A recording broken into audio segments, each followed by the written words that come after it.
Bueno, ¿escuchan todos bien? Sí. ¿Se escucha bien? De mi lado se escucha bárbaro. Bueno, bueno, comenzamos entonces. Eh, bueno, como les comentábamos, vamos a empezar con lo que tiene que ver con el monte ribereño y con humedales. Debería, deberíamos haberlo hecho en dos charlas diferentes, pero bueno, vamos a tratar de que entre todo aquí. Esta es una imagen de lo que, digamos, de lo que queda o algunos de los lugares justamente que quedan con algunos ejemplares nativos aquí en la región, en toda la parte de lo que conocemos monte ribereño. Y bueno, y decimos que es un monte y no una selva, porque a veces confundimos el término y solemos denominarla como selva marginal. En realidad, toda esta zona, hasta Magdalena, estaba cubierta por la selva marginal. Así lo indican algunos ejemplares que encontramos algunos manchones que todavía quedan en el partido en Berisso. Y si vamos a Magdalena, todavía en los cursos de algunos arroyos quedan ejemplares como laurel de monte, aliso de río y algunas otras especies que forman parte de este ambiente. Una selva marginal que, como ustedes saben, la porción más austral o en mejor estado de conservación llega hasta Punta Lara, ahí donde encontramos la reserva provincial. Y bueno, y nosotros en Berisso, esa selva original fue, digamos, desplazada por toda una serie de cultivos, de producciones artesanales. Eh, ya hay registros aproximadamente ya en el año 1850, por lo menos en la zona de algunas plantaciones de ejemplares forestales como sauce llorón, álamos y otras especies. Eh, Acá, bueno, tienen las dos imágenes. Esto es lo que deberíamos ver en algunos sectores. Esto es al fondo de la balandra, entre el límite entre Berisso y Magdalena, donde podemos encontrar todavía estos ambientes en buen estado. Y esta es la forestación que hablamos, una forestación generalmente lineal de maderas blandas como el sauce y el álamo, utilizadas para, en este caso últimamente, para la industria de los cajones de frutas y verduras. Vamos a ver. Nos quedan en la estructura de selva, digamos, uno de los estratos importantes son justamente las enredaderas. Esta es una de los ejemplares nativos que tenemos. Eh, Hanabalia bonariensis, Isipó o haba del aire, es el nombre creo común, ahora se me escapó. Pero bueno, en algunos sectores, en Isla Paulino y en otros sectores cercanos a Palo Blanco, se encuentran estos ejemplares, que son justamente una de las ejemplares de enredaderas que podemos encontrar en selva. Ya más dispersada a otros ambientes o cubriendo todo lo que es el monte ribereño está la dama de noche. Fíjense en esta imagen cómo es una alfombra. Cuando empieza a florecer, ya comienza a crecer en forma importante al principio del verano. Bueno, literalmente es una de las enredaderas que cubre toda la parte de monte. Justamente, bueno, acá se ven algunas ramas péndulas de lo que son sauces llorones y otras exóticas que encontramos aquí. Justamente, bueno, dama de noche, porque es una enredadera que abre su flor durante la noche y es polinizada por mariposas nocturnas. Vamos a... En el soporte de las enredaderas, bueno, tenemos las nativas como el ejemplo anterior y tenemos las exóticas. La madreselva, por ejemplo, que es una enredadera que está muy arraigada al quehacer cultural de la ciudad. En Berisso generalmente crecía en muchas casas, en las viejas casas de los patios de las casas de chapa y madera, y también es una enredadera que la encontramos en muchas zonas del monte. Esta es una especie de origen asiático, y esta es la zarzamora, digamos, ¿no? Es una especie que también se torna muy invasiva. Y en este caso, bueno, el caso de la enredadera de la madreselva y con algunos otros tipos de flores tubulares, da lugar a los picaflores, a las dos especies que tenemos acá. Este es el picaflor verde, donde el macho es verde y según incida el sol es de color azulado, y el picaflor bronceado, que tiene su parte dorsal color justamente bronce, especialmente en la cola.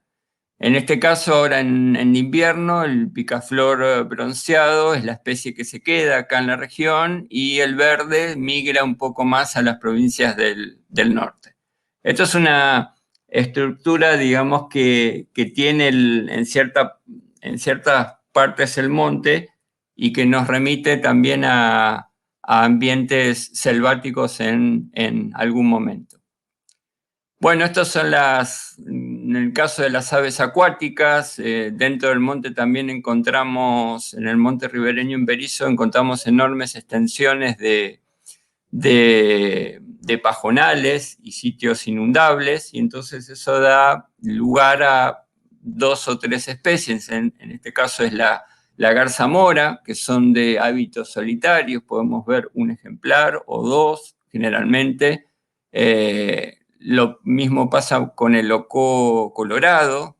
Esta garza sí ya es más de monte, ya es mucho más común que las encontremos en los pajonales dentro del monte ribereño. Este es un ejemplar adulto, el que tienen arriba, y abajo es un ejemplar juvenil. Y también en estos lugares, en los canales, en los pequeños canales que cruzan el monte ribereño, encontramos esta garza ya mucho más petiza y casi sin cuello, que es la garza bruja, que es una garza, bueno, tiene ese nombre porque es de hábitos nocturnos. Durante el día está descansando entre las ramas y despliega su actividad durante la noche. Y emite un grito bastante llamativo, que bueno, que hizo, y por sus hábitos nocturnos, hizo que se llame de esta manera. Todas estas especies las vamos a ver generalmente en forma solitaria. No es como por ahí las garzas blancas, la grande o la chica u otras, que las vemos en pequeños grupos o en bandadas. También en los canales que encontramos dentro del monte tenemos algunas acuáticas también, que es posible ver. Generalmente, ahora después al final vamos a hablar sobre el terraplén costero, esta obra de defensa del casco urbano que permitió justamente conocer a la mayoría del público qué es lo que había en este monte. Y en los canales que corren paralelos justamente en el terraplén costero encontramos al biguá, las 2 especies. En martín generalmente encontramos las 3 especies. Está el martín pescador chico, que es en el caso de esta foto. Después está el mediano y el grande. El mediano es un poco más raro de ver. Esta semana tuvimos la suerte de verlo acá en el canal Génova.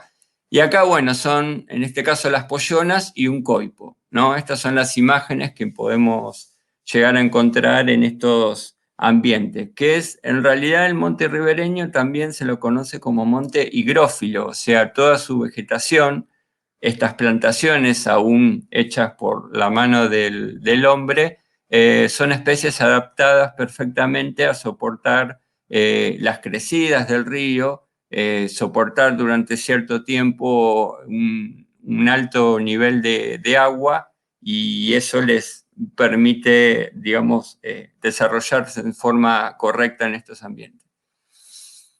Después, bueno, tenemos inclusión también de una de las especies exóticas, el ligustro, también de origen asiático, la madreselva, el paraíso. En algún momento tuvimos una invasión amarilla que no ha quedado registrada en la historia con la dispersión de estas plantas. Y el ligustro, bueno, se convierte justamente a veces en un problema. Es uno de los graves problemas que hay en muchas áreas naturales, en la reserva misma de Punta Lara, porque bueno, es una planta, se torna invasiva y el ligustro y la ligustrina dan una oferta de frutos, generalmente en esta época, en época invernal, otoñal, cuando las plantas nativas ya han pasado la época de frutos. Entonces es un recurso alimenticio para un montón de aves, entre ellas el zorzal colorado, que es una de las aves más comunes que tenemos dentro del monte, y esta especie actúa como dispersor, digamos, se comen las bayas, los frutos del ligustro, pasa la semilla, queda entera en el tracto digestivo, y cuando dejan sus excrementos, ahí quedan las futuras plantas. Es bastante difícil de combatirlo, con controles físicos generalmente se cortan con machete, y cuando se corta nacen 2 ramas o 2 ejemplares, así que el control es bastante complicado. Esto es la irrupción o quizás la intervención del hombre en este tipo de cuestiones, en este tipo de ambientes, a veces genera algunos problemas, especialmente con especies que no son propias del lugar. Bueno, y en el tronco de muchas especies y en la humedad justamente del monte, bueno, vemos una gran variedad de epífitas. Esta se llama suelda con suelda, que esta especie generalmente ustedes la pueden ver en las plazas de la ciudad de La Plata, en el bosque, generalmente en árboles con una corteza rugosa, como pueden ser los ceibos o como pueden ser las tipas. Bueno, y crece en ese lugar. También cuando finalmente los árboles caen, finalmente llegan a su ciclo, y los troncos, por efecto de la descomposición orgánica, por el efecto de los insectos, de las aves como los pájaros carpinteros, generalmente llegan al suelo, ahí son descompuestos, digamos, por una enorme cantidad de hongos. Estos se suelen llamar hongos en repisa, pero hay muchísimas especies. Algunos líquenes, hepáticas, que crecen también en la corteza. Y este es un cactus epífito, se llama Rhipsalis lumbricoides, parece unos fideos, unos tallarines de color verde. Esta es la floración, y es el caso de un cactus epífito muy interesante, en este caso creciendo sobre la corteza de un ceibo. Bueno, tenemos en los ambientes bajos dentro del monte, dijimos hoy al principio que justamente este monte ribereño, el suelo, el sustrato más bajo, está muchas veces cubierto por extensos pajonales, que a su vez obviamente son humedales, y en estos lugares hace varios años ha irrumpido esta especie, que es el lirio amarillo, y que ha provocado justamente un desplazamiento de estos lugares. Esto es las inflorescencias de la paja brava o cortadera, lo que llamamos pajonales nosotros en el monte pueden ser pajonales de esta especie. se le dice paja brava o cortadera porque la planta junta sílice en el borde, y entonces si ustedes ingresan en estos ambientes sin alguna protección en la mano, bueno, van a salir con algunos cortes justamente en las manos. De ahí su nombre, pero también pueden ser de espadañas, de totoras, de diferentes especies. Ahora irrumpe esta especie que justamente viene digamos, a ocupar el mismo ambiente. Esta especie se desarrolla perfectamente en terrenos bajos, en terrenos húmedos. El problema es que esta se desplaza por tubérculos, entonces mucha gente en el monte la suele cortar con machete, pero la planta va tirando diferentes papas, digamos, a través del suelo, y hoy, bueno, ya se ha convertido en, digamos, cuando vamos ustedes acá en toda la zona de Berisso, Magdalena, cuando ustedes van hacia la ciudad de Buenos Aires y pasan en el mes de septiembre, que es la época de floración, bueno, son una enorme mancha amarilla. Es muy difícil el control, digamos, esta es una especie que es dificilísimo ya el control, a no ser que se encuentre algún tipo de control biológico, si no tendríamos que entrar con una máquina y dar vuelta a todo el suelo del monte para evitar la propagación de esta especie. Y esto es lo que se suelen llamar, estos nuevos ambientes son conocidos como neoambientes, ambientes que van a evolucionar, especies que son nuevas, ya no son tan nuevas, estamos hablando ya quizás de más de 50, 60, 70 años, pero que tienen un grado de desarrollo importante. Y justamente, bueno, en el caso de las producciones locales, es la primera gran floración en primavera, lo que hace que muchos, por ejemplo, los apicultores, suelen traer sus núcleos a la costa para que las abejas se alimenten de la flor, de los lirios, pero en el caso de las aves no tienen, o de las otras especies, no lo han colonizado, no lo han tomado como un ambiente más. Acá hablamos de dos especies típicas de la región, la pajonalera de pico curvo, exclusiva, es un endemismo de la región del Plata. Esta especie la encontramos en lo que es sur de Entre Ríos, suroeste de Uruguay y noreste de la provincia de Buenos Aires. Vive permanentemente en estos ambientes. Es un furnárido, hace todo el nido, hace como una pequeña pelota de paja con una entrada hacia el costado. Pertenece a la misma familia que el hornero, y después están estos otros integrantes que son de la familia de los rálidos, las gallinetas. Este es el burrito, una especie muy, muy colorida, muy llamativa, es como un pollo chiquito que vive toda su vida aquí adentro. Entonces, bueno, hay como se pone acá, un choque de fuerzas entre si estos ambientes pueden llegar a resistir el avance de esta especie. Por el momento, creo que no. Ahora hay que ver si en algún momento algunas de estas especies empiezan a colonizar estos ambientes nuevos.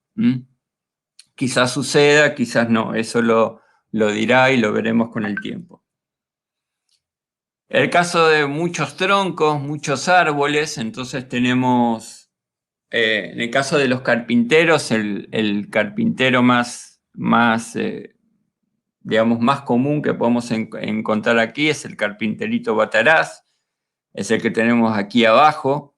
Generalmente es de tamaño pequeño, tiene todo el plumaje así manchado y generalmente va recorriendo. Es interesante porque ustedes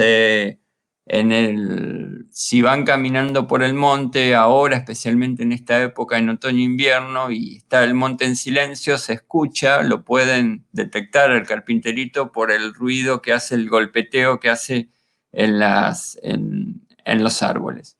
Esta es la especie por ahí más común. Después este es el chinchero, que está, digamos, relacionado con los carpinteros, pero tienen la misma disposición en las patas que le permite trepar por el tronco de los árboles, pero en este caso no rompe la madera, sino que tiene una lengua larga y mete su lengua entre los agujeros entre la corteza de árboles y se alimenta de insectos. De ahí su nombre, chinchero. Trepa de la misma forma que un pájaro carpintero. Y un integrante nuevo que tenemos ahora en la región es el carpintero blanco.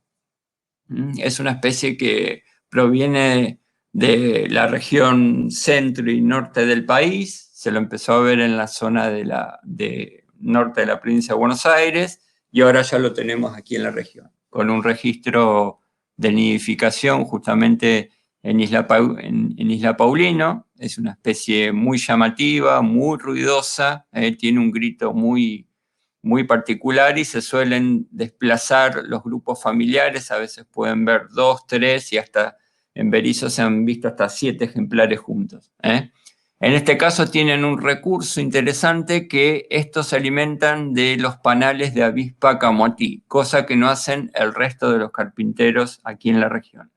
En este caso se comen las avispas camoatí, producen una escasa cantidad de miel y se alimentan de esa miel y también de las avispas y de las larvas. Aparentemente no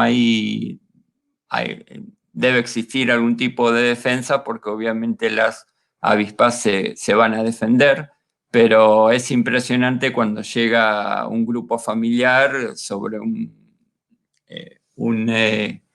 panal de avispas, bueno, lo deja con grandes agujeros. Así lo empezamos a descubrir un poco en el monte, o por lo menos yo, justamente porque en Isla Paulino veía muchos panales de esta avispa con grandes agujeros y bueno, quizás en la ciudad pasa que le tiran los chicos con alguna gomera o algo así, pero en el monte no.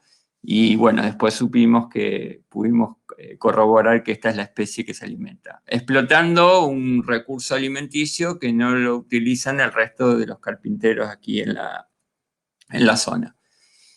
Por supuesto, toda la zona de monte, una zona de gran variedad de insectos, en el caso diversas orugas de diversas especies de mariposas, por supuesto mosquitos, que tienen todo un estadio larval que se produce en el agua, y también tenemos arañas. Esta es una araña nueva, creo que ya la habíamos nombrado, la araña de los hilos dorados, otra especie nueva que se encontraba en las selvas del norte del país y fue bajando por la cuenca del Plata y hoy ya es una especie muy común.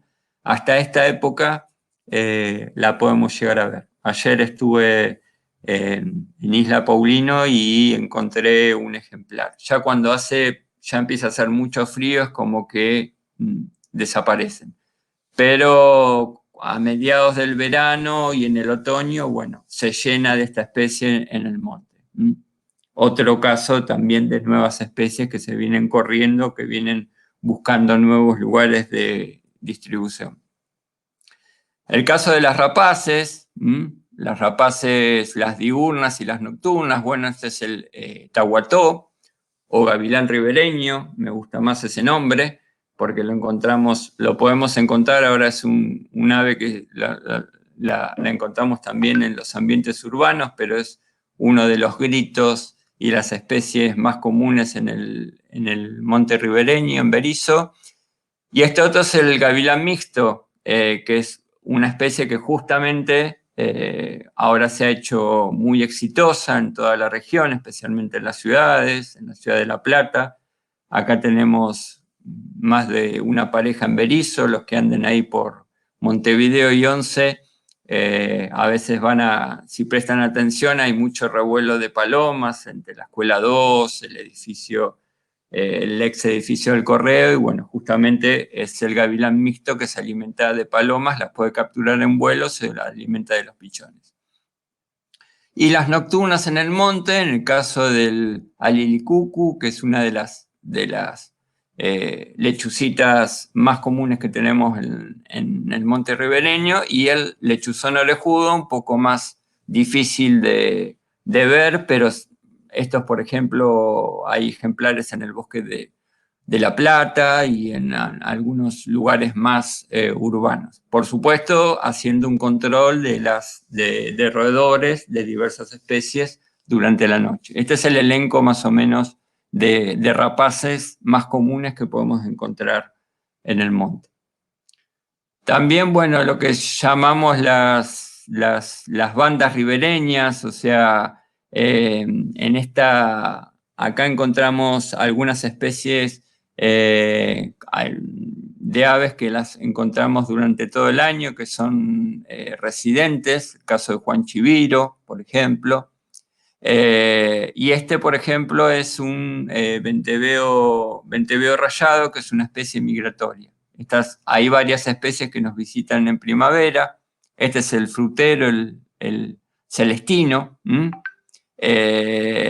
Bueno, y estas especies a veces se suelen asociar en lo que llamamos columnas de alimentación, especialmente en esta época que empieza a disminuir la oferta de alimento, y en el caso de las especies residentes, las que se quedan acá en la región y que no migran, se asocian en una suerte de sociedad tácita y recorren diferentes estratos del monte, optimizando de esa manera la búsqueda de alimentos. O sea, nos juntamos, somos más y nos favorecemos en encontrar alimentos. Después, cuando llega la primavera y todo vuelve a brotar y vuelve la abundancia, y cada una vuelve a su actividad específica.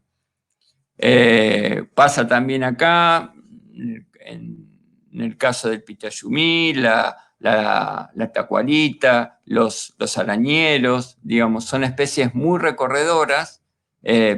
Imagínense si ustedes por ahí tienen más a mano en la ciudad una ratonera o una ratona, que son permanentemente especies que no se quedan quietas, sino que van recorriendo las diferentes ramas.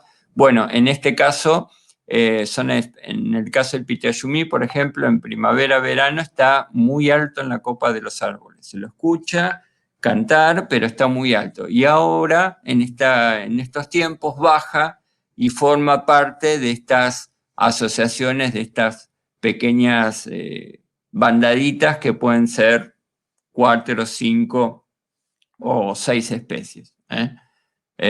Todas aves que muy comunes en el monte y muy recorredoras de estos lugares.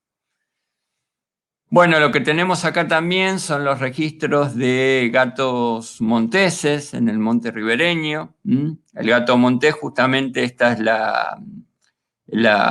el color del pelaje o la fase de coloración más común. No es un gato doméstico que se hizo salvaje, sino que estamos hablando de otra especie.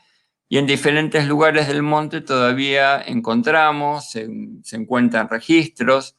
Lamentablemente a veces pasan que se ceban con algunos gallineros y finalmente son atrapados. Y esta es la misma especie que tiene una fase que se llama melánica. Es una fase oscura, Estamos hablando de la misma especie, pero en este caso es de una coloración oscura. En algunos ejemplares, por debajo de este color oscuro se suelen ver las manchas. Es una fase de coloración que es muy común, no es tampoco una cruza con un gato negro, sino que es una fase de coloración que tiene la especie acá en la región. Lagartos overos y, por supuesto, diversos tipos de culebras, yarará y todas otras especies de reptiles que podemos encontrar en estos ambientes. Tenemos en este caso lo que tiene que ver con la producción artesanal y con lo que yo les comentaba al principio de esta modificación de estos ambientes. En muchos lugares se hicieron cultivos de caña, que generalmente se suelen cortar y vender. A veces se venden como para un tipo de producción local, y a veces se suelen enviar a la zona norte de la provincia de Buenos Aires. Este es el camino dentro de un cañaveral. Esta foto está tomada en pleno día, pero fíjense la oscuridad, porque son cañaverales muy extensos, muy densos, que podemos encontrar acá en esta parte de Monte Ribereño. Y es un recurso que también se explota, es una producción artesanal que la podemos encontrar aquí. Después, por supuesto, todo lo que tiene que ver el cultivo de la vid, justamente lo que produce el famoso vino de la costa, una actividad que ha crecido muchísimo en los últimos años, que ha dado la impronta de una de las fiestas, yo creo la segunda fiesta más importante que tiene hoy la ciudad de Berisso, que es la fiesta del vino de la costa, que se da alrededor justamente siempre del 9 de julio. Hay una gran cantidad de extensiones dentro del monte y producción de diferentes tipos de vinos. También se hace vino de ciruela, variedades, por supuesto, rosado, tinto y blanco. Después tenemos acá lo que tiene que ver con la producción de madera, el corte generalmente son álamos o sauces. Al llegar a cierta madurez, se cortan, generalmente se dejan los tocones y esos árboles vuelven a rebrotar, se esperan algún espacio de tiempo y eso se vuelve a cortar. Eso es más o menos toda la producción forestal de álamo y sauce que vemos acá. Y muchas de esas producciones se transportan en diferentes, esto es justamente en el puente de Palo Blanco, se transportan por los diferentes canales, la producción de muchas de las quintas.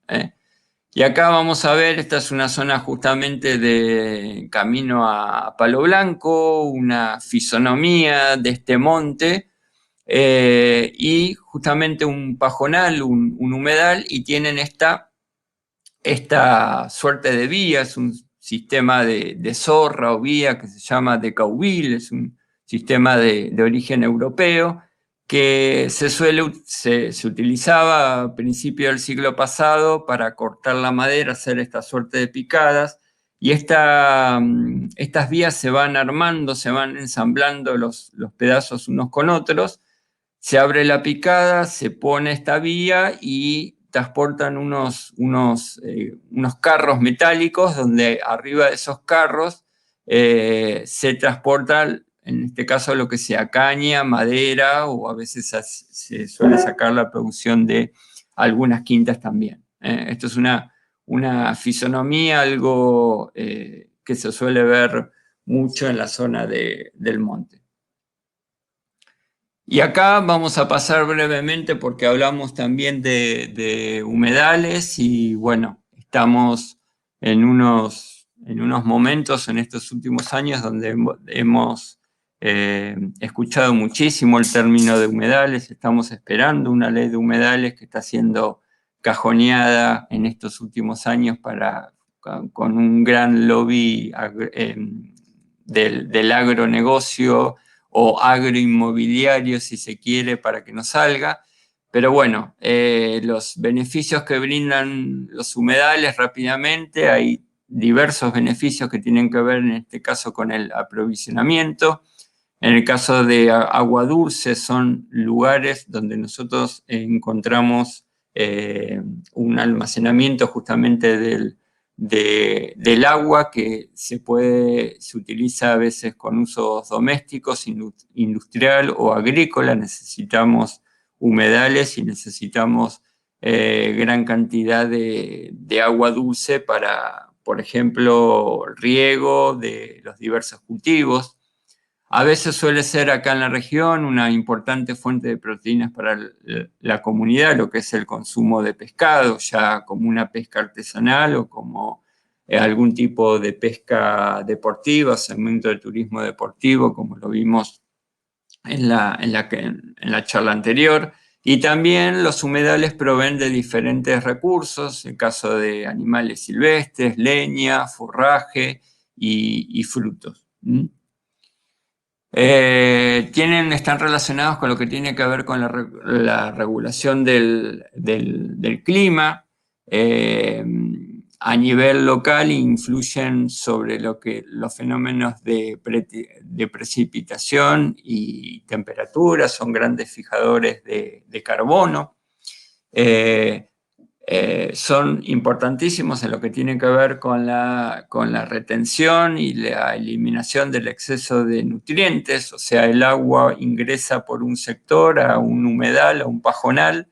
El pajonal actúa como una esponja gigante y al salir esa agua sale ya sin esa cantidad de contaminantes o exceso de nutrientes que suelen tener a veces los cursos de agua, por eso que cumplen una función importantísima, es un filtro que no cuesta nada, digamos que no requiere de ningún esfuerzo, sino que es una cuestión natural y que se viene haciendo desde siempre en estas acciones. Están relacionados también con la recarga y descarga de las aguas subterráneas, con la regulación de caudales, con la retención del suelo y los sedimentos.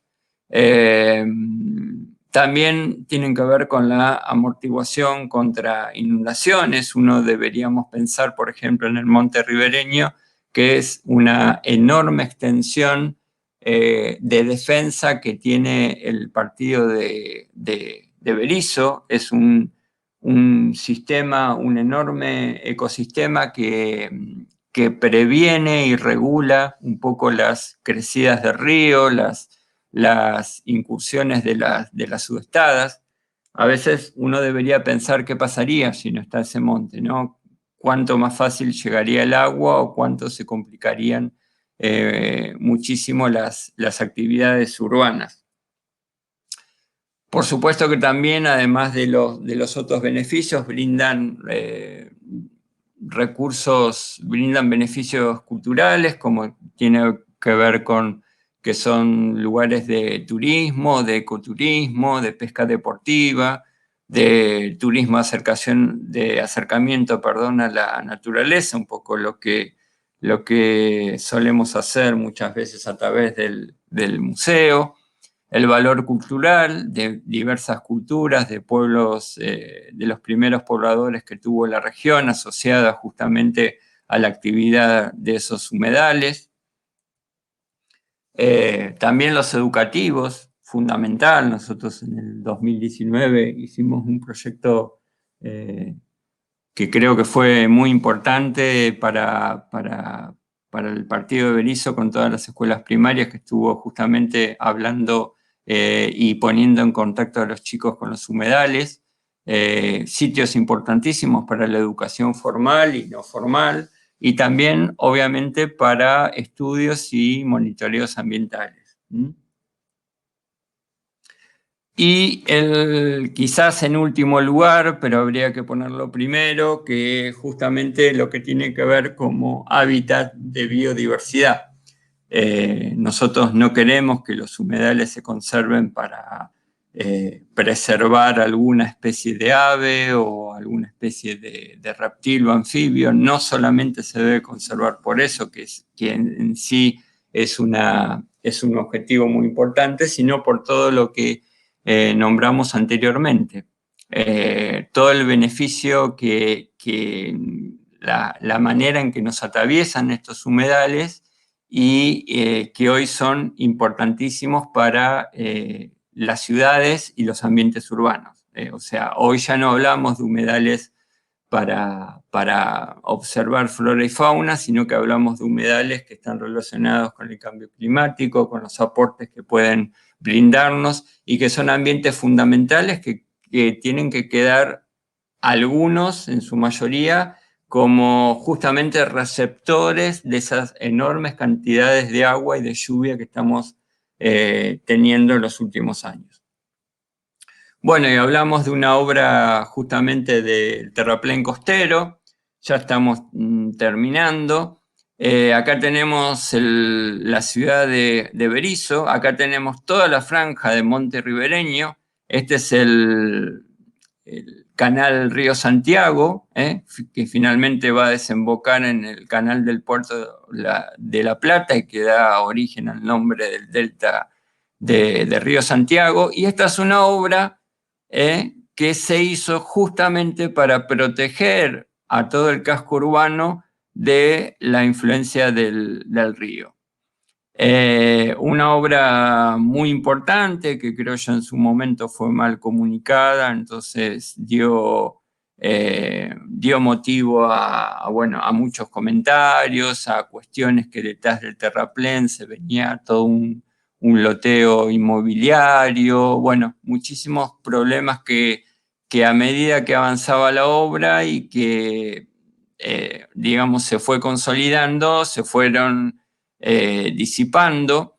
El problema es, digamos, o tiene que ver, siempre hablo yo de previsión, y bueno, ustedes saben que hasta el año 1957 Berisso y Ensenada pertenecían al Partido de La Plata. En ese año las dos ciudades adquieren su autonomía, y en el año 1959 se hace un plan regulador del partido de Berisso, que debe estar en todos los despachos, en todas las bibliotecas de las escuelas, y en las bibliotecas públicas también. Y hoy lo estaba releyendo y repasando, estamos hablando del año 1959, y la visión de esa gente, las cosas que se proponen en ese plan, en cómo debe crecer Berisso, y hoy, en el 2021, estamos exactamente, diría yo, en algunos puntos igual. O sea, no hemos aprendido mucho, no hemos aprendido nada, porque una de las cosas en lo que tiene que ver, una de las conclusiones que lleva en sus diferentes puntos el plan regulador, habla de que la ciudad, si bien es toda zona de terrenos aluvionales y terrenos bajos, por debajo de la cota de inundación, y ese es uno obviamente, de los problemas que tenemos, porque antes, ustedes piensen que todo esto era un mar, ¿no? Hace miles de años, que llegaba hasta acá, hasta la ciudad de La Plata, hasta la calle 122. Ese mar se retiró y es todo un ambiente nuevo que se fue depositando, pero que fue a su vez muy relacionado con el río de La Plata y muy sujeto al tema de inundaciones. Bueno, para simplificar, en una de las conclusiones, en lo que tiene que ver con el desarrollo urbano, dice o sugiere que sería conveniente que la ciudad de Berisso no crezca desde la avenida Montevideo hacia el lado del monte, justamente por ser terrenos bajos y por estar sujeto al tema de las inundaciones.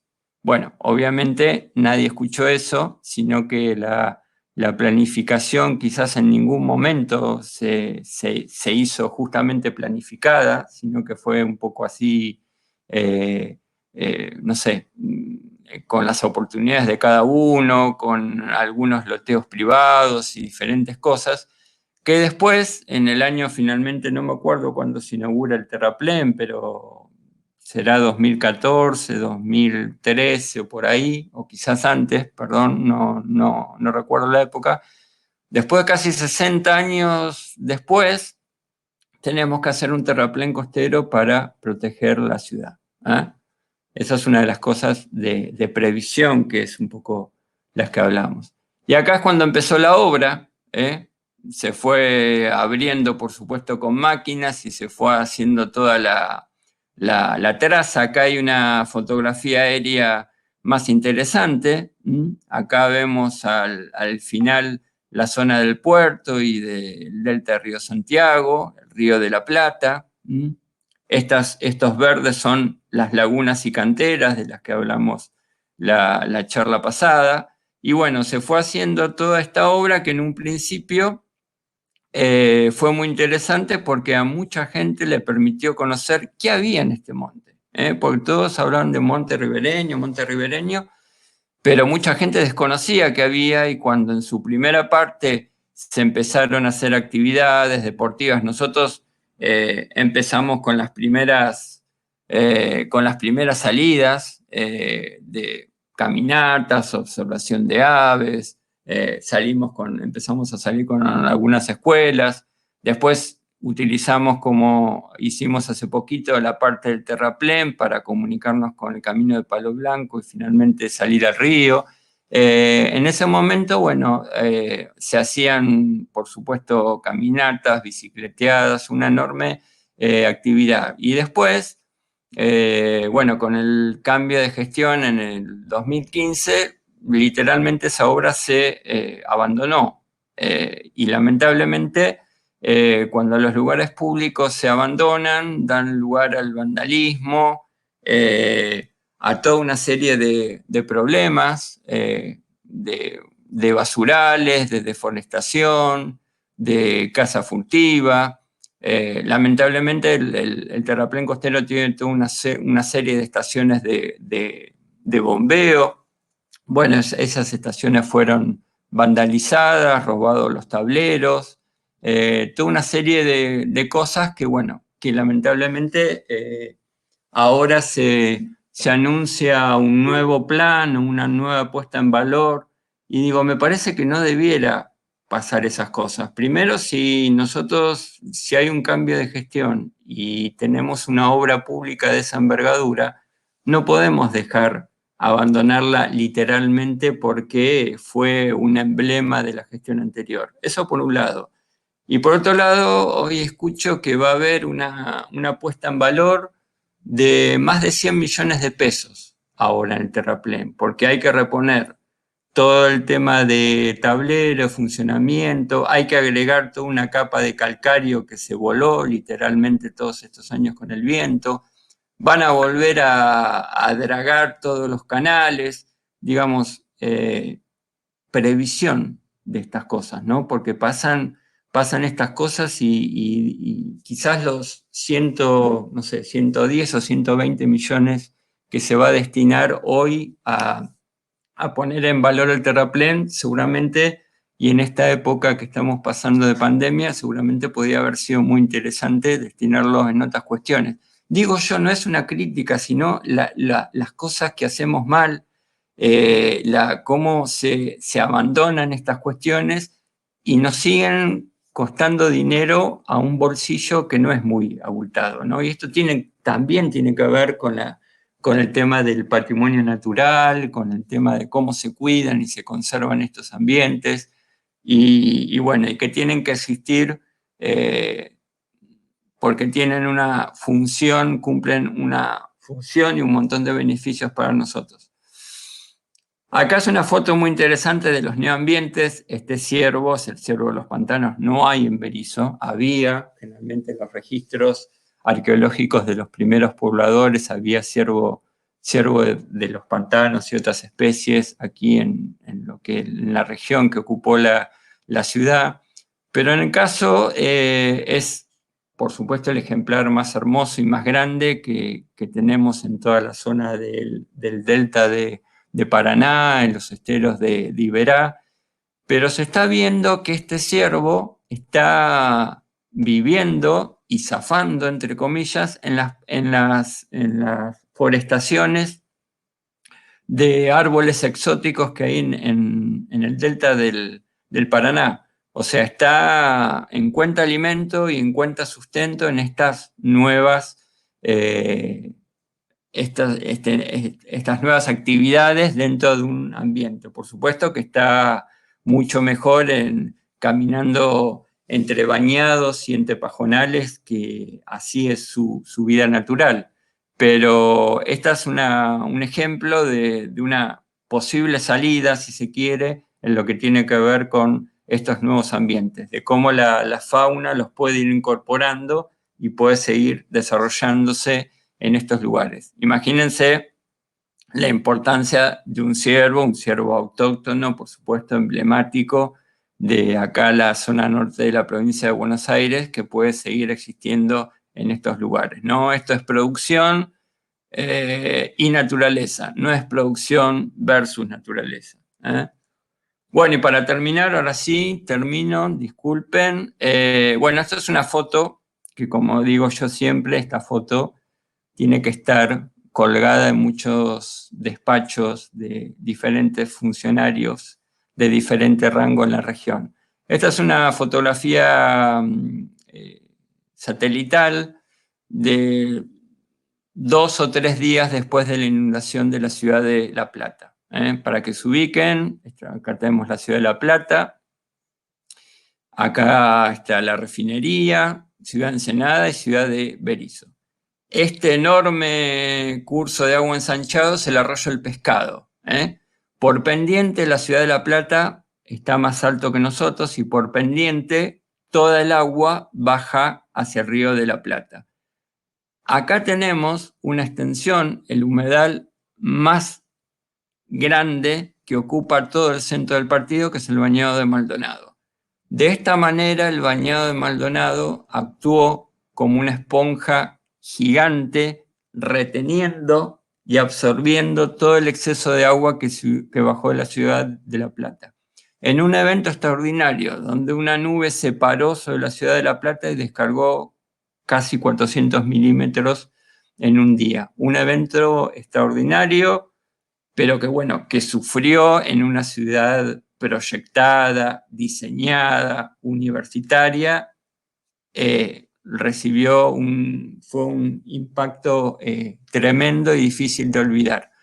Nosotros en ese momento no tuvimos problemas, porque nosotros generalmente por exceso de lluvia no suele haber problemas, sino que nuestro problema es cuando se desarrollan los fenómenos de subestada, que encajonan al río, no lo dejan bajar y el nivel del agua sube y afecta generalmente a Ensenada, la zona costera, Punta Lara. Pero fíjense esta imagen, lo que el arroyo del Pescado, este debe ser la Bellaca, los diferentes canales que se ensancharon, se hicieron gigantes y fueron lentamente desagotando todo ese exceso de agua hacia el río de la Plata. Por eso digo, no es una cuestión prístina de, ay, queremos salvar a los pajaritos y a las plantas acuáticas. No, esto es, imagínense si esto no hubiese estado. Digo esto porque a veces estos lugares son tomados como territorios vacantes.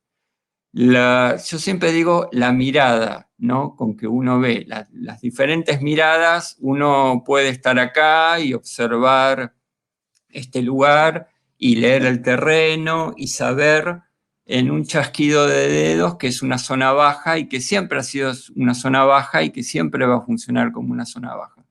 Pero a veces cuando no se sabe, se ven estos lugares como posibles futuros, no sé, llamémosle emprendimientos inmobiliarios, plantaciones, alteos. Si nosotros hubiésemos en algún momento rellenado, y hoy por hoy no digo que hay problemas, porque en la zona de Berisso avanza hacia lo que es toda la zona de Villargüello y el Carmen, está avanzando toda una zona desde, si ustedes suben a Montevideo y 30, avanza también. Acá estaba el proyecto de la extensión de la autopista de la Ruta 11 que pasaba por encima del Bañado con un terraplén,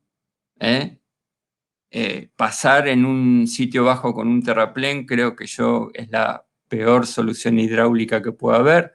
Entiendo que las obras se deben hacer, por supuesto, pero se tiene que poner énfasis justamente en el momento en que estamos y que después esta solución no hay obra pública que haga el hombre que pueda subsanar y pueda funcionar esto. Eso tiene que quedar bien claro. Tenemos muchos ejemplos atrás. Y entonces no podemos seguir actuando como si no pasara nada para después ir poniendo parches. Bueno, esta es la última, perdón que me excedí. Bueno, muchas gracias a todos y bueno, los esperamos el viernes, la última charla que tiene que ver con los talares y pastizales. Y no sé, Cristian, si quedan, si hay alguna pregunta o hay tiempo para alguna pregunta. Sí, tiempo hay. Si quieren ir levantando la mano con el iconito, vamos haciendo las preguntas de a uno. Y si no, los esperamos la semana que viene. Bueno, ahí Jorge quiere hablar. Así que, Jorge, tu pregunta.